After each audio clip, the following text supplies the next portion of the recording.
രണ്ട് രണ്ട് വിധത്തിലുള്ള കൗൺസിലിംഗ് ആണ്. നേരിട്ട് നൽകുന്ന കൗൺസിലിങ്ങും അതുപോലെ തന്നെ പെർമിസീവ് കൗൺസിലിംഗ് പഠനം നടത്തി നൽകുന്ന കൗൺസിലിംഗ് ആണ്. അതെന്താണ് അതിന്റെ വ്യത്യാസം പഠിച്ചു.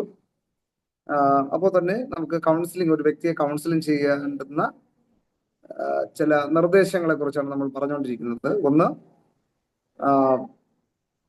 സൗഹൃദം സ്ഥാപിക്കൽ. രണ്ട്, ഇൻട്രൊഡ്യൂസ് ഈച്ച് അതർ, പരിചയപ്പെടുത്തുക. അതന്നെയാണല്ലോ. മീനിങ്, ഫീലിംഗ്, മൂന്നാമത്തെ കാര്യം. ഓക്കെ, നമ്മള് ഒരു വ്യക്തി അവർ കാര്യം പറയുമ്പോൾ തന്നെ നമ്മൾ എന്ത് ചെയ്യണം? അവരെ തിരിച്ച് റെസ്പോണ്ട് ചെയ്യുന്നതിന് മുമ്പ് അപ്രിഷിയേറ്റ് ചെയ്യണം. അപ്പോൾ തന്നെ നമ്മൾ അവരെ എന്താ ഇവിടെ വന്നതിന്റെ ഉദ്ദേശം നമ്മൾ മനസ്സിലാക്കണം. അല്ലെങ്കിൽ ഏത് വിധത്തിലുള്ള സഹായമാണ് ഓഫറിങ് ഹെൽപ്പ്, നമ്മൾ സഹായത്തിനുള്ള അല്ലെങ്കിൽ അവരെ സഹായിക്കാനായിട്ടുള്ള ഒരു അവസരം എന്താണെന്ന് ചോദിക്കുക. പിന്നെ നൽകേണ്ടത് എഡ്യൂക്കേഷൻ ആണ്. എഡ്യൂക്കേഷൻ മീൻ എന്താണ് കൗൺസിലിംഗ് എന്നുള്ളതിനെ പറ്റിയുള്ള എഡ്യൂക്കേഷൻ. അപ്പോൾ എന്താ ഞാൻ നിങ്ങളെ ഏത് വിധത്തിലാണ് സഹായിക്കേണ്ടത് ചോദിക്കുമ്പോൾ കൺഫ്യൂഷൻ ഉണ്ടാകാം. അപ്പോൾ തന്നെ നമുക്ക് അങ്ങോട്ട് ഒന്ന് ചോദിക്കാം. ചിലർ പറയും കൗൺസിലിങ്ങിന് വന്നതാണ്.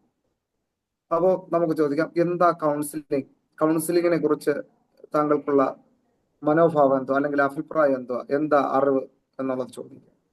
അപ്പോ അവരെ കൊണ്ട് അറിയാമെങ്കിലും അറിഞ്ഞൂടായെങ്കിലും അവരെ കൊണ്ട് അഭിപ്രായം ചോദിക്കുക. കൗൺസിലിങ്ങിനെ കുറിച്ച് നിങ്ങൾക്ക് ഉണ്ടായിരിക്കുന്ന അറിവ് എന്താണെന്ന് മനസ്സിലാക്കുക.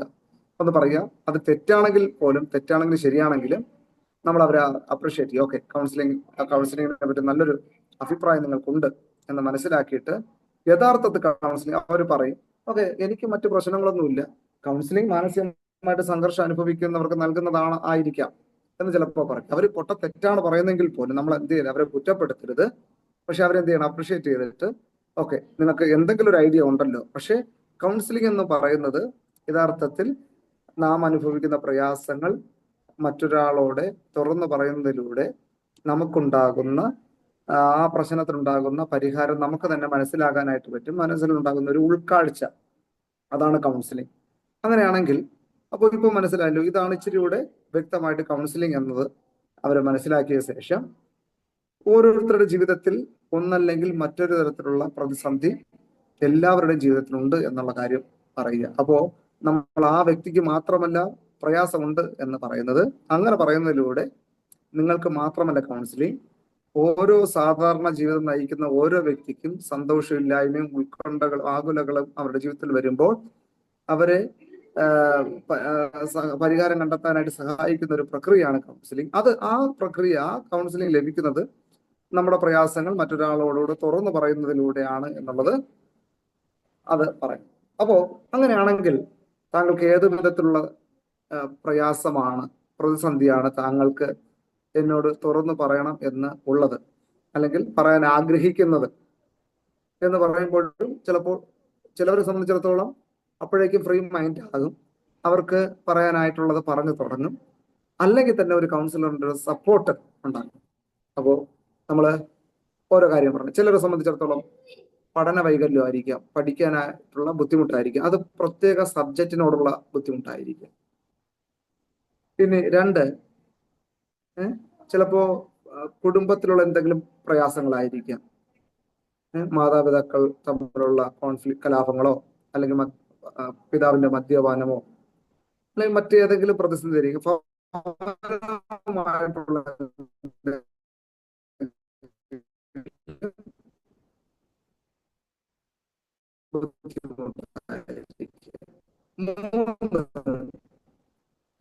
സാമ്പത്തികമായിട്ടുള്ള ബുദ്ധിമുട്ടായിരിക്കും.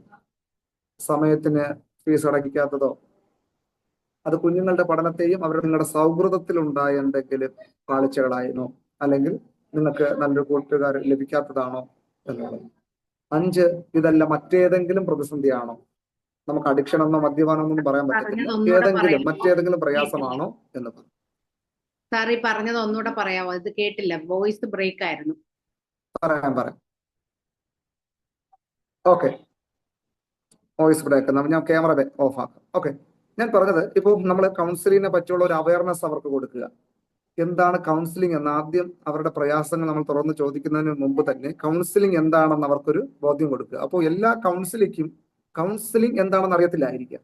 ചിലർ നമ്മൾ പറഞ്ഞതുപോലെ മാനസിക പ്രയാസമുള്ളവർക്കാണ് കൗൺസിലിംഗ് എന്ന് ചിന്തിച്ചതോടുകൂടെ എനിക്കൊരു പ്രയാസം ഇല്ല എന്ന് ചിന്തത്തോടുകൂടി വരും അല്ലേ. അപ്പോൾ അവരെ കൊണ്ട് കൗൺസിലിംഗ് എന്താണെന്നുള്ളതിനെ കുറിച്ചുള്ള നിർവചനം ചോദിച്ച് മനസ്സിലാക്കുക. ഇനി അവർ പറയുന്നത് തെറ്റാണെങ്കിൽ പോലും അവരെ എന്തെങ്കിലും കുറ്റപ്പെടുത്തരുത്.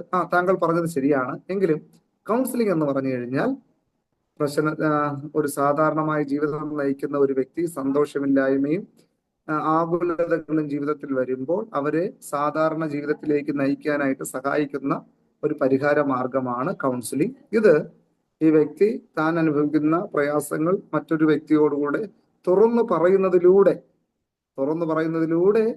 ആ വ്യക്തിക്കുണ്ടാകുന്ന മനസ്സിനുണ്ടാകുന്ന ഒരു ഉൾക്കാഴ്ചയാണ് കൗൺസിലിംഗ്. അപ്പോ ആ വ്യക്തിക്ക് മനസ്സിലാകും, ഓക്കെ, എന്റെ പ്രയാസങ്ങൾക്ക് പ്രശ്ന പരിഹാരം വരണമെങ്കിൽ ഞാൻ തുറന്നു പറയണം അല്ലെ എന്നുള്ളൊരു മനസ്സിലാക്കൽ അവർക്ക് ഉണ്ടാകും.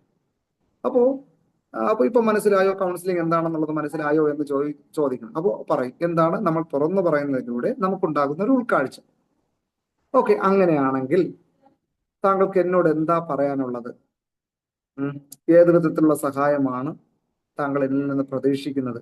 അല്ലെങ്കിൽ ഞാൻ എന്താണ് താങ്കൾ എന്നിൽ നിന്ന് പ്രതീക്ഷിക്കുന്നത് പറഞ്ഞു. അപ്പോൾ വീണ്ടും സൈലന്റ് ആണെങ്കിൽ, മൗനമായിരിക്കുകയാണെങ്കിൽ, നമ്മൾ അടുത്ത് ആ സൈലന്റിനെ ബ്രേക്ക് ചെയ്യാനായിട്ട്, ആ മൗനതയെ ഒന്ന് മാറ്റാനായിട്ട് ചോദിക്കുന്ന ചില കാര്യങ്ങളാണ്. ഞാൻ ഈ നമ്മൾ ഓരോ വിരലും പറയണം. അതായത് ഞാനിപ്പോൾ കാണിക്കാം.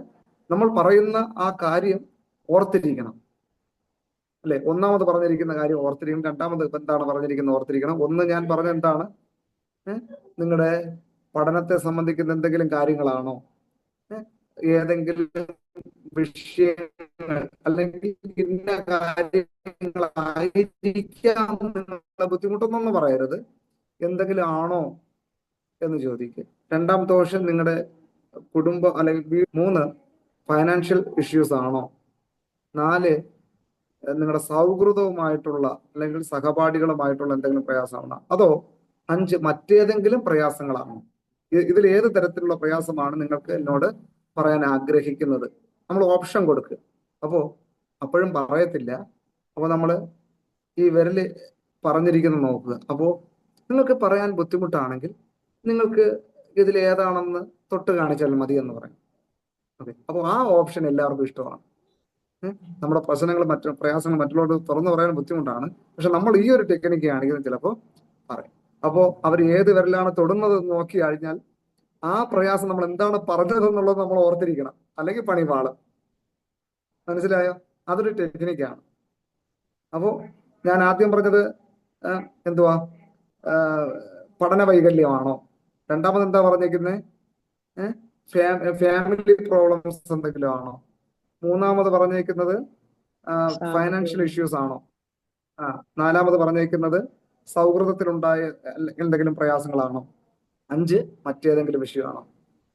അപ്പോ കുഞ്ഞ് ഇനിയിപ്പം ഈ തള്ളവിരലാണ്, 5ാമത്തെ വിരലാണ് പിടിച്ചിട്ടുണ്ടെങ്കിൽ നമുക്ക് പറയാം, ഓക്കെ, അപ്പോ നിങ്ങൾക്ക് ഇതൊന്നുമല്ല, മറ്റ് പ്രയാസങ്ങളാണ് ജീവിതത്തിൽ അസ്വസ്ഥത ഉണ്ടാക്കുന്നത്. അപ്പോൾ നമുക്ക് പിന്നെ ഓപ്ഷൻ കൊടുക്കാൻ പറ്റത്തില്ല. ചിലപ്പോൾ മദ്യപാനമായിരിക്കാം, ചിലപ്പോൾ ഈ സിഗരറ്റ് സ്മോക്കിംഗ് ആയിരിക്കാം, ചിലപ്പോൾ തെറ്റായിട്ടുള്ള സോഷ്യൽ മീഡിയ ഉപയോഗമായിരിക്കാം. അപ്പോൾ ഒന്ന് പറഞ്ഞിട്ട് നമുക്ക് വേണമെങ്കിൽ ഒരു വ്യക്തത കൊടുക്കാം. ഓക്കെ, ഇതിൽ നിങ്ങൾ ഉദ്ദേശിക്കുന്നത് അതിനെക്കുറിച്ചൊന്ന് വ്യക്തമാക്കാമോ, അല്ലെങ്കിൽ അതിനെക്കുറിച്ച് കൂടുതൽ അതിലൊന്നൊരു മാറ്റം മറ്റേതെങ്കിലും വിഷയമാണ്, അല്ലെങ്കിൽ ഇതൊന്നുമല്ല മറ്റു വിഷയങ്ങളാണ്. അപ്പോൾ അതിൽ നിന്ന് ആ പ്രയാസങ്ങൾ മനസ്സിൽ വരുമ്പോൾ നിങ്ങൾക്ക് എന്താണ് മനസ്സിലുണ്ടാകുന്നത്. അപ്പോൾ ചെറുതായിട്ട് പറയാൻ തുടങ്ങും അല്ലേ. തുടങ്ങുമ്പോൾ അതിനെക്കുറിച്ച് കൂടുതലായിട്ടൊന്ന് വ്യക്തമാക്കാമോ. നമുക്കറിയാനുള്ള ആ ആകാംക്ഷയോടെ ചോദിക്കരുത്, അവരെ ഹെൽപ്പ് ചെയ്യുന്ന രീതിയിലായിരിക്കണം അവരോട് ചോദിക്കേണ്ടത്. നമ്മൾ അറിയാൻ വേണ്ടി ചോദിക്കുന്നവർ ചോദിച്ചു കഴിഞ്ഞാൽ അവരൊരിക്കലും പറയാൻ പോകുന്നില്ല എന്നുള്ളത് നമ്മൾ മനസ്സിലാക്കണം. ഓക്കെ, അപ്പോ ചെറുതായിട്ട് പറഞ്ഞു തുടങ്ങും അല്ലേ. അപ്പോ ഈ പറഞ്ഞു തുടങ്ങുമ്പോൾ നമ്മൾ വളരെ അടുത്തതായിട്ട് ശ്രദ്ധിക്കേണ്ടത് വളരെ ലിസണിങ് ആയിരിക്കണം. നമ്മൾ ശ്രദ്ധിക്കണം. We have to listen what the client say. Listening, ശ്രദ്ധിക്കുക. അത് രണ്ട് കാര്യങ്ങൾ ശ്രദ്ധിക്കണം. ഒന്ന് verbal and non verbal communication. സംസാര ഭാഷയും ആംഗ്യ ഭാഷയും നമ്മൾ ശ്രദ്ധിക്കണം. ഓക്കെ, അതുകൊണ്ടാണ് നമ്മൾ 2 ചെയർ ഫേസ് ടു ഫേസ് ഇട്ടതിന് ശേഷം നമ്മൾ മറ്റ് ടേബിളോ മറ്റു കാര്യങ്ങളോ ഒന്നും ഇടയ്ക്കിടാതെ, ഒരു ബ്ലോക്ക് സൃഷ്ടിക്കാതെ, നമുക്ക് അവരുടെ ഫേഷ്യൽ മുഖഭാവം മാത്രമല്ല അവരുടെ കൈകാലുകളുടെ ചലനങ്ങൾ, വിരലുകളുടെ ഓക്കെ. ഒരാള് നമ്മളോട് സുഖമാണോ, ആ ഞാൻ സുഖമായിരിക്കുന്നു എന്നൊക്കെ പറഞ്ഞ് ഇങ്ങനെ ചെയ്യുമ്പോൾ എന്താ, നമ്മൾ വിരലൊക്കെ പിടിച്ച് മടക്കി, കൈയൊക്കെ പിടിച്ച് മടക്കി ആ സുഖമായിരിക്കുന്നു എന്ന് പറയുമ്പോൾ എന്തുവാ, എന്തോ ഒരു അസ്വസ്ഥത തനിക്കുണ്ട് അല്ലെ. നമ്മളത് ഡയറക്റ്റ് പറയരുത്, നമ്മളത് സെൻസ് ചെയ്യണം. ഓക്കെ, പുള്ളി സുഖമായിരിക്കുന്നു എന്ന് പറയുമ്പോൾ തന്നെ അതിനകത്ത് എന്തൊക്കെ ഒരു അസ്വസ്ഥതകൾ മനസ്സിലാക്കും. അപ്പോൾ ചിലർ സംസാരിക്കുമ്പോൾ തന്നെ നമുക്ക് അവരുടെ മുഖഭാവം കണ്ട് മനസ്സിലാക്കാനായിട്ട് കഴിയും അല്ലേ. അപ്പോൾ സ്ട്രെയിറ്റ് ഫോർവേഡ് ആയിട്ടുള്ള അല്ലെങ്കിൽ ഓപ്പൺ ആയിട്ട് സംസാരിക്കുന്ന ഒരു വ്യക്തിയാണെങ്കിൽ നമ്മുടെ കണ്ണുകൾ നോക്കി മുഖത്തോടെ സംസാരിക്കും അല്ലേ. എന്തെങ്കിലും ഒരു കള്ളത്തരം ചെയ്തിട്ടുള്ള വ്യക്തിയാണെങ്കിൽ നമ്മുടെ മുഖത്ത് നോക്കാനായിട്ട് ഒരു മടി ഉണ്ടാവും അല്ലേ. ഒന്നും ചെവരിന് നോക്കിയോ അല്ലെങ്കിൽ ആകാശം നോക്കിയോ അല്ലെങ്കിൽ നിലത്ത് നോക്കിയോ ഒക്കെ സംസാരിക്കും അല്ലേ. മീൻസ് ഒരു സുതാര്യത അതിൽ കാണത്തില്ല. അപ്പൊ അങ്ങനെയുള്ള നമ്മൾ അഡ്രസ് ചെയ്തിട്ട് അവരെന്ത് ചെയ്യണം, അത് മനസ്സിലാക്കും. ചിലവരൊക്കെ പറഞ്ഞുകൊണ്ടിരിക്കുമ്പോൾ തന്നെ വേർപ്പുണ്ടാകും അല്ലെ, സ്വെറ്റിംഗ് ഉണ്ടാകും. അത് നമ്മൾ അഡ്രസ് ചെയ്യണം. എന്ന് പറഞ്ഞാൽ ഇത് അവരെ കുറ്റപ്പെടുത്താൻ വേണ്ടിയിട്ടല്ല, ആ ഒരു പ്രോസസ്സിലേക്ക് പോകുമ്പോൾ വ്യക്തിക്കുണ്ടാകുന്ന ശാരീരികമായിട്ടുണ്ടാകുന്ന ചില മാറ്റങ്ങളാണ്. ആ മാറ്റങ്ങൾ നമ്മൾ മനസ്സിലാക്കിയാൽ നമുക്ക് അവരെ കൂടുതലായിട്ട് അവരെ തുറന്ന് പറയിപ്പിക്കാനായിട്ട് കഴിയുമെന്നുള്ളതാണ്. ഈ ടെക്നിക്സ് എല്ലാം നമുക്ക് പഠിച്ചത് കൊണ്ട് മാത്രമാകത്തില്ല, നമ്മൾ പ്രാക്ടീസ് ചെയ്യുന്നതിലൂടെ നമുക്കത് മനസ്സിലാക്കാനായിട്ട് കഴിയും എന്നുള്ളതാണ്. പ്രാക്ടീസ് ചെയ്യണം. നമ്മൾ ഇപ്പൊ വാഹനങ്ങൾ ഓടിക്കും അല്ലെ, ഏറ്റവും വലിയ വാഹനങ്ങളൊക്കെ നമുക്ക് ഓടിക്കാൻ പറ്റും. പക്ഷേ ഈ സൈക്കിൾ അത് ചവിട്ടണം, ചവിട്ടണം അല്ലേ. അപ്പോൾ അത് നമ്മൾ എത്രത്തോളം സൈക്കിൾ റൈഡ് ചെയ്യുന്നു അത്രത്തോളം നമ്മൾ വളരെ എക്സ്പീരിയൻസ്ഡ് ആകും. അതുപോലെ ഈ കൗൺസിലിംഗ് നമ്മൾ പ്രാക്ടീസ് ചെയ്യുന്നതിലൂടെ, ആ സ്കില്ല് നമ്മൾ ഉപയോഗിക്കുന്നതിലൂടെയാണ് നമുക്ക് അതിൻ്റെതായ ടെക്നിക് നമുക്ക് മനസ്സിലാക്കാനായിട്ട് കഴിയുന്നത്. അപ്പോൾ ശ്രദ്ധിക്കുക എന്നുള്ളത് ഏറ്റവും വലിയ ഇമ്പോർട്ടൻ്റ് ആയിട്ടുള്ള ഒരു കഴിവാണ് ഒരു കൗൺസിലറിനെ സംബന്ധിച്ചോളം. അപ്പോൾ ആദ്യം പരിചയപ്പെട്ടല്ലേ, അപ്പോൾ വലിയ പേരായിരിക്കാം. അപ്പോ ആ വലിയ പേര് നമ്മള് ഈ ഇന്ററാക്ഷനില് നമ്മൾ എപ്പോഴും ചിലപ്പോൾ ഒരു ലോങ് പേരാണെങ്കിൽ നമുക്ക് ഒരിക്കലും ആ പേര് ഓർത്തിരിക്കാൻ പറ്റത്തില്ല. അങ്ങനെയാണെങ്കിൽ നമുക്ക് പറയാം ഓക്കെ, നല്ലൊരു മനോഹരമായ പേരാണ്. ഇത് കൂടാതെ നിങ്ങളെ വീട്ടിൽ വിളിക്കുന്ന ഓമന പേരോ അല്ലെങ്കിൽ നിങ്ങൾക്ക് കൂടുതലായിട്ട് ഇഷ്ടമുള്ള മറ്റേതെങ്കിലും പേരുണ്ടോ എന്ന് ചോദിക്കും. അപ്പോഴവര് അവരുടേതായ ഫേവറേറ്റ് നെയിം പറയും അല്ലേ. ചിന്നു എന്നോ ചിക്കു എന്നോ എന്നൊക്കെ പറയും അല്ലേ. അപ്പോൾ നമുക്കൊരു പ്രിഫറൻസ് കൊടുക്കാം. ഓക്കെ, നിങ്ങളുടെ ഒറിജിനൽ നെയിം വിളിക്കുന്നതിനേക്കാൾ ഇവര് നിക് നെയിം വിളിക്കുന്നതാണോ നല്ലത്, നിങ്ങൾക്ക് കൂടുതൽ ഇഷ്ടം എന്ന് ചോദിക്കും. എന്റെ വീട്ടിലെല്ലാവരും വിളിക്കുന്ന അപ്പു എന്നോ അമ്മു എന്നോ ചിന്നു എന്നോ, എന്നെ ചിന്നു എന്ന് വിളിക്കുന്നതാണ് ഇഷ്ടം എന്ന് പറഞ്ഞു കഴിഞ്ഞാൽ ഞാനും താങ്കളെ ചിന്നു എന്ന് വിളിച്ചോട്ടെ. ഓക്കെ, പെർമിഷൻ തരുവാണെങ്കിൽ മാത്രമേ ആ പേര് വിളിക്കാവൂ, അല്ല എന്നുണ്ടെങ്കിൽ ഓപ്ഷൻ ചോദിക്കുക. അപ്പോൾ ഈ ഒരു ഇന്ററാക്ഷനിൽ ഞാൻ നിങ്ങളെ അഡ്രസ് ചെയ്യാനായിട്ട് ഏത് പേരാ താങ്കൾ പ്രിഫർ ചെയ്യുന്നത്? നമ്മളെക്കാൾ ഇളയതാണെങ്കിൽ, ഓക്കെ, നമ്മളെക്കാൾ പ്രായം കുറഞ്ഞ വ്യക്തിയാണെങ്കിൽ, ഓക്കെ, അവരെ പ്രിഫർ ചോദിച്ചിട്ട് വീണ്ടും വിളിച്ചു അയ്യോ ഞാൻ മറന്നുപോയി നിങ്ങളുടെ പേരെന്തോ എന്ന് ചോദിക്കരുത്. അത് അവരെ ഹർട്ട് ചെയ്യുന്നതിന് ഒരു തുല്യമാണ് അല്ലേ. നമ്മളൊരു യഥാർത്ഥമായ ഒരു സുഹൃത്തിനോട് എപ്പോഴും പേര് ചോദിക്കത്തില്ല അല്ലേ. അപ്പോ പിന്നെയുള്ള കമ്മ്യൂണിക്കേഷനിൽ അവരുടെ പേരോ അവരെ മനസ്സിലാക്കി ഇന്ററാക്ട് ചെയ്ത് കഴിഞ്ഞാൽ തീർച്ചയായിട്ടും അവരെ അതിനോട് കോപ്പപ്പ് ചെയ്യാൻ പറ്റും. ഓക്കെ, എന്റെ കൂട്ടുകാർക്ക് പോലും എന്റെ വലിയ പേര് മനസ്സിലാക്കാൻ പറ്റിയില്ല, പക്ഷെ എന്നെ ആദ്യമായിട്ട് കണ്ട സാറിന് എന്റെ പേര് മനസ്സിലാക്കി എന്റെ നിക് നെയിം ഒക്കെ ചോദിച്ച് എനിക്ക് ഇഷ്ടമുള്ള പേര് വിളിക്കാനായിട്ട് സാറ് ചോദിച്ചു എന്നുള്ള ഒരു തോന്നുന്നു. ഇതൊക്കെ റാപ്പോർട്ട് ബിൽഡിങ്ങിന്റെ ഭാഗമാണ്, സൗഹൃദം സ്ഥാപിക്കുന്നതിന്റെ. ഇതെല്ലാം ചോദിക്കുന്നതിന്റെ ഉദ്ദേശം എന്ന് പറയുന്നത് അവർക്ക് നമ്മോടുള്ള ആ ഒരു ഗ്യാപ്പ് മാറാൻ വേണ്ടിയിട്ടാണ്, എന്ന് പറഞ്ഞാൽ ഒന്ന് ഫ്രീ ആകാൻ വേണ്ടിയിട്ടാണ്. ഫ്രീ ആയെങ്കിൽ ഓപ്പൺ ആയിട്ട് തുറന്ന് പറയുകയുള്ളൂ. അതിനുവേണ്ടി ആ ഒരു ഉദ്ദേശം മാത്രമാണ്. അപ്പോൾ തന്നെ കക്ഷി തുറന്നു പറയും, ലിസണിങ്. അപ്പോൾ തന്നെ നമ്മളും മനുഷ്യരാണല്ലേ, ചിലപ്പോൾ മറന്നു പോകാം. വേണമെങ്കിൽ ജസ്റ്റ് ഒരു പേനയോ പേപ്പറോ എടുത്ത് ഒരു ജസ്റ്റ് പേപ്പറിൽ ജസ്റ്റ് ഒന്ന് പേര് പെട്ടെന്ന് എഴുതാം. ആ വ്യക്തി കാണാതെ നമുക്ക് ഒന്നൊരു കയ്യിലോ നമ്മൾ പേനയും പേപ്പറും ഒക്കെ എടുത്ത് വെച്ച് കഴിഞ്ഞാൽ, ഇനി മൊബൈൽ വെച്ച് കഴിഞ്ഞാൽ ആ വ്യക്തിക്ക് ഞാൻ പറയുന്നില്ല പിന്നെ നോട്ട് ചെയ്യണമെന്ന് ചിന്തിക്കും. അങ്ങനെ വരരുത് അല്ലെ. ഇനി മൊബൈല് പോലും നമ്മൾ സംസാരിക്കുന്നിടത്ത് വെക്കാൻ പാടില്ല. ഈ വ്യക്തി ചിന്തിക്കും ചിലപ്പോൾ ഞാൻ പറയുന്ന റെക്കോർഡ് ചെയ്യുന്നുണ്ടോ എന്നൊരു തോന്നൽ ഉണ്ടായി കഴിഞ്ഞാൽ ആ വ്യക്തി ഉള്ളതും കൂടെ പറഞ്ഞുകൊണ്ടിരിക്കുന്നതും കൂടെ പറയാതെ ആകുമെന്നുള്ളതാണ്. അപ്പോൾ ഇങ്ങനെയുള്ള കാര്യങ്ങൾ നമ്മൾ പിന്നെ ശ്രദ്ധിക്കുക.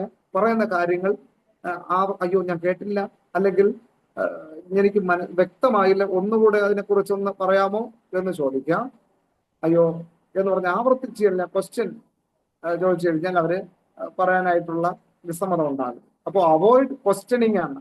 ലിസണിങ് കഴിഞ്ഞിട്ട് അടുത്ത് അവോയ്ഡ് ക്വസ്റ്റ്യനിങ്, ചോദ്യം ചോദിക്കുന്നത് ഒഴിവാക്കുക.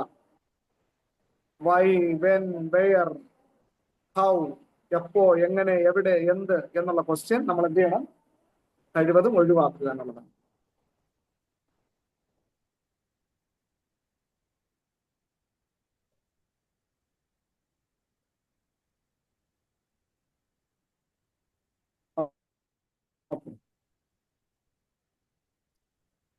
അപ്പോൾ ഈ നമ്മളോട് തന്നെ സംസാരിച്ചുകൊണ്ടിരിക്കുമ്പോൾ ഈ ക്വസ്റ്റ്യൻ ചോദിച്ചുകൊണ്ടിരിക്കുന്ന അതെന്താ ഇങ്ങനെ, എന്തുകൊണ്ട് അങ്ങനെ ആയില്ല എന്ന് ചോദിക്കുമ്പോൾ നമുക്ക് തന്നെ ഒരു അരോചകത ഉണ്ടാവും അല്ലെ. പറയുന്ന കാര്യങ്ങൾ കേൾക്കാതെ ഇങ്ങോട്ട് ക്വസ്റ്റ്യൻ ചോദിക്കുകയാണ്.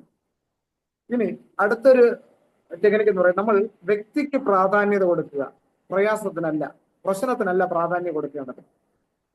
Focus on the person, not the problem. ഇവിടെ നല്ല മഴ തുടങ്ങി, അതുകൊണ്ട് ശബ്ദം എന്റെ ശബ്ദം ക്ലിയർ ആകുന്നുണ്ടല്ലോ അല്ലേ? നമുക്കൊരു 5-10 മിനിറ്റ് കൂടെ കണ്ടിന്യൂ ചെയ്യാം. ഓക്കെ.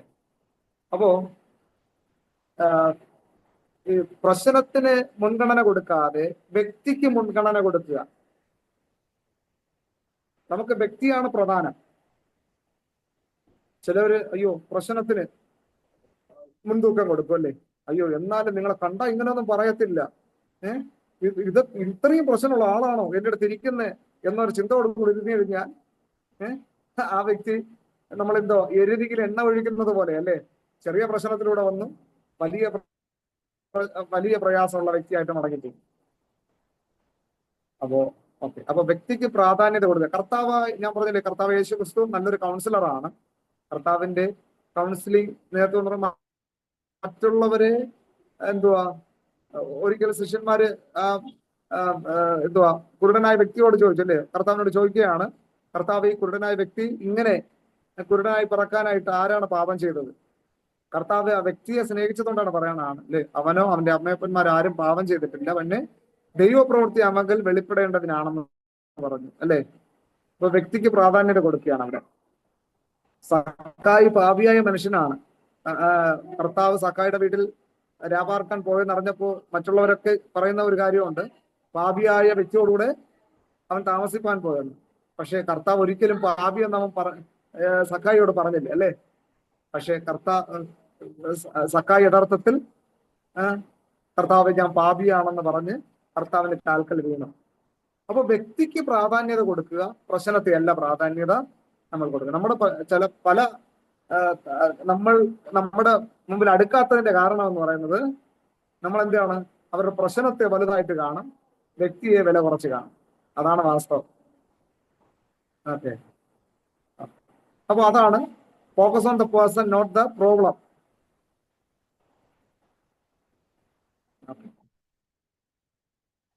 അപ്പോ റെസ്പോണ്ടിന്റെ കാര്യം ഞാൻ പറഞ്ഞല്ലോ.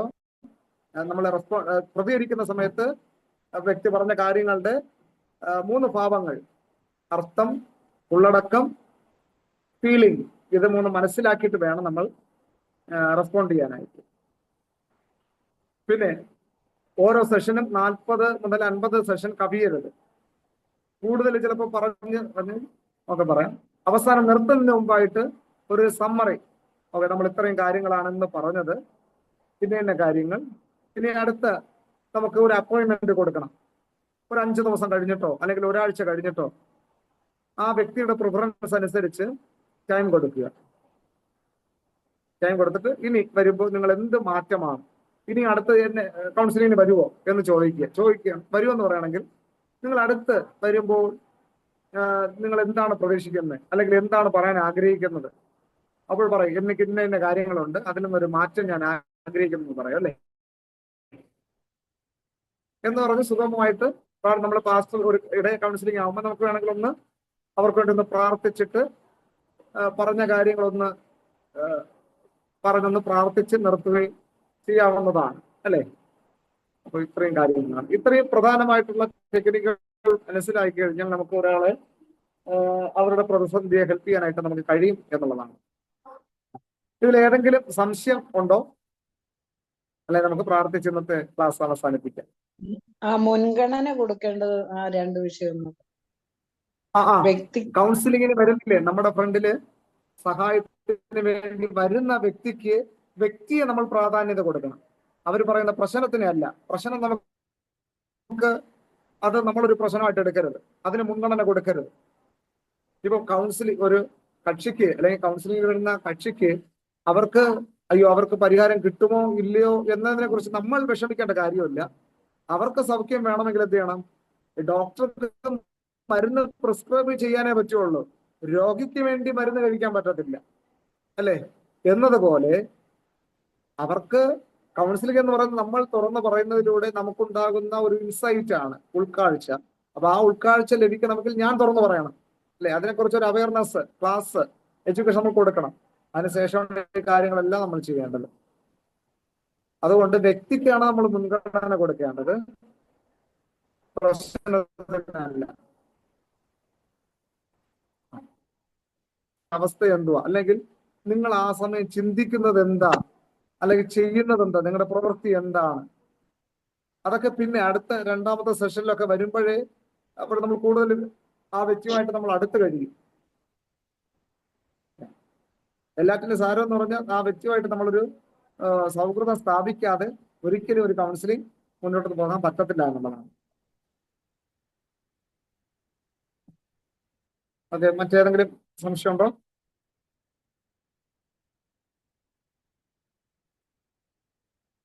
ഓക്കെ, അങ്ങനെയാണെങ്കിൽ നമുക്ക് ഇന്നത്തെ ക്ലാസ് പ്രാർത്ഥിച്ച് അവസാനിപ്പിക്കാം. ദൈവം സഹായിട്ട് ഇതുവരെ നമുക്ക് ക്ലാസ്സിൽ പങ്കെടുക്കാനായിട്ട് കൃപ ചെയ്തല്ലോ. സിസ്റ്റർ സുസമ്മ മോസസ് പ്രാർത്ഥിക്കാവോ? പ്രാർത്ഥിച്ച് നമുക്ക് അവസാനിപ്പിക്കും.